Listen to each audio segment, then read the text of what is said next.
consequences sa pagpasok mo rito ngayon sa confession room. Opo, kuya. Nandito po ako kasi gusto ko pong patunayan na karapat-dapat po ako na manatili pa dito sa iyong bahay po, kuya. Naniniwala po kasi ako, kuya, na mga ipinaglalaban ko ay karapat-dapat na talagang ipanalo po. Ganito po kasi yung naisip ko, kuya. Lahat po ng mga housemate dito na nakilala ko, may mga mabuti pong adikain. Baka po ako ipipiliin ng mga taong gusto ko rin manalo po, kuya. Mas magiging mahirap po yun. Halimbawa po kay Yamyam. Ayaw ko pong maging katunggali si Yamyam po, kuya. At baka piliin po din siya. Mag-take advantage po yung taong to sa kanya. Dahil malakas o ninuman classmate mga housemate dito. Hindi ko matansya kung manghahamon ba ako o kailangan ko bang magpahamon. Parte to ng pangarap ko eh. Naman. Masakit sa loob ko at masakit sa loob ng hinahamon ko. Kung wala talagang manghamon sa akin, ako talaga yung manghamon. Manghamon talaga ako. Yun na lang ako. Pero Siyempre, hindi ka ako susuko. basta-basta magpapatalo talaga. Yun, siyempre.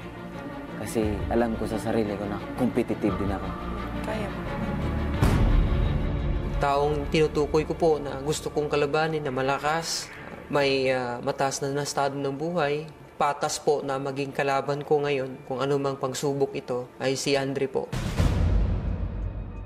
Naintindihan ko ang lahat ng mga sinabi mo. Ngayon, gusto ko lang siguraduhin mo ang iyong desisyon.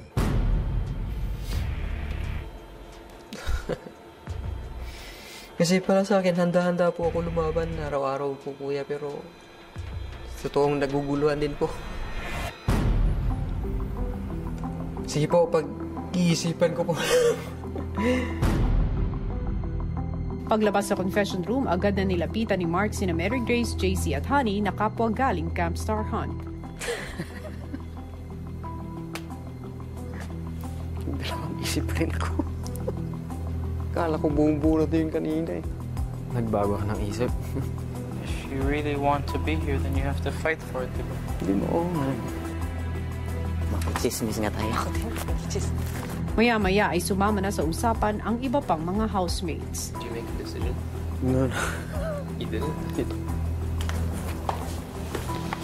Or maybe I have to. Para makatulog tayo, ano ba? Hindi pa nakapili. Hindi ka pa nakapili, kuya? Not yet. Kasi We all understand the situation. So, Someone has to pick tonight. I need to go to the confession.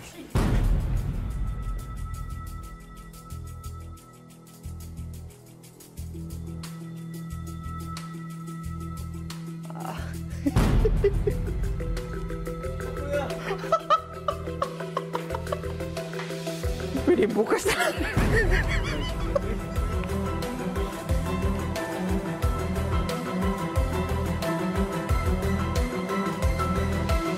Mamaya, Bahala na. Muna na lang kung sinong gusto mga... Goyam. Open lang. Pero Oh my goodness. Unahan.